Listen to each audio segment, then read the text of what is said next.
হ্যাঁ, রাজ্যপালের কাছে মহিলারা নাকি নিরাপদ নয়। যে মহিলারা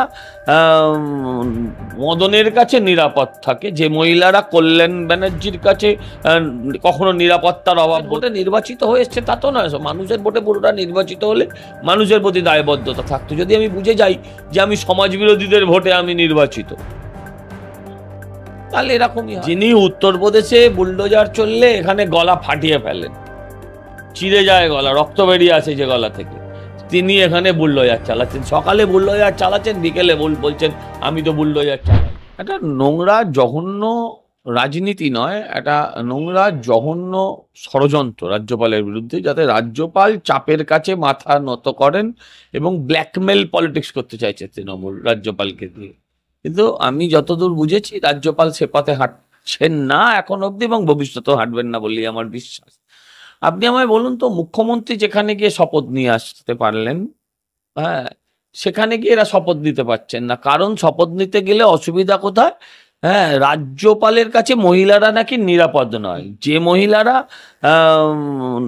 মদনের কাছে নিরাপদ থাকে, যে মহিলারা কল্যাণ ব্যানার্জির কাছে কখনো নিরাপত্তার অভাব বোধ করে না, যে মহিলারা বাংলাদেশে গিয়ে হারিয়ে গেলেও কখনো কোনো সমস্যা হয় না, সেই দলের মহিলাদের নাকি নিরাপত্তার অভাব বোধ হয় রাজভবনে গেলে। এটা করে ওনারা যেটা করছেন সেটা হচ্ছে রাজ্যপালকে কলুষিত করছেন।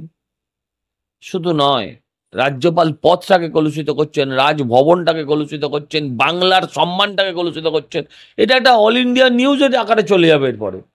আরে মুখ্যমন্ত্রী, তোমার নেত্রী মুখ্যমন্ত্রী ওখানে গিয়ে শপথ নিয়ে এসছে, তোমার নিতে আপত্তি আছে? আরেকজন তো ব্যাটা ছেলে, তার তো কোনো ওইসব সমস্যা নেই নাকি? তারাও আছে না? তাহলে সে যাচ্ছে না কেন? যে ভগবানপুরের এমএলএ না কে, সে যাচ্ছে না কেন? মানুষের সার্ভিস হবে তো, পাবে তো, মানুষের সার্ভিসটাকে আটকাচ্ছে কেন? মুখ্যমন্ত্রী একজন না হয় ঠিক আছে, মহিলা, আরেকজন, এটা পুরোটাই নাটক হচ্ছে, মানে একটা চিত্রনাট্য। আবার কি? কিন্তু এতে সাফার করছে সেই অঞ্চলের মানুষ যারা তাকে ভোট দিয়েছে। অবশ্য এরা সবটা যে মানুষের ভোটে নির্বাচিত হয়ে এসছে তা তো নয়। মানুষের ভোটে পুরোটা নির্বাচিত হলে মানুষের প্রতি দায়বদ্ধতা থাকতো। যদি আমি বুঝে যাই যে আমি সমাজ বিরোধীদের ভোটে আমি নির্বাচিত, তাহলে এরকমই হয়। মমতা বন্দ্যোপাধ্যায় এক প্রশাসনিক বৈঠক থেকে তিনি উচ্ছেদ অভিযানের ডাক দিলেন কার্যত। উত্তরপ্রদেশে বুলডোজার নীতি মমতা বন্দ্যোপাধ্যায়ের দল তথা শাসক দল সহ্য করতে পারেন না, কিন্তু তিনিও তো সেই বুলডোজার নীতি এখানে আচ্ছা, চালাচ্ছেন। সেই প্রশ্নটা আমায় কেন করছেন? এটা তো মমতার প্রশ্ন আমায় করছেন। কার সিলেবাস কাকে প্রশ্ন? এই প্রশ্নটা তো আপনার উচিত মমতা বন্দ্যোপাধ্যায়কে করা। ঠিকই তো বলছেন আপনি।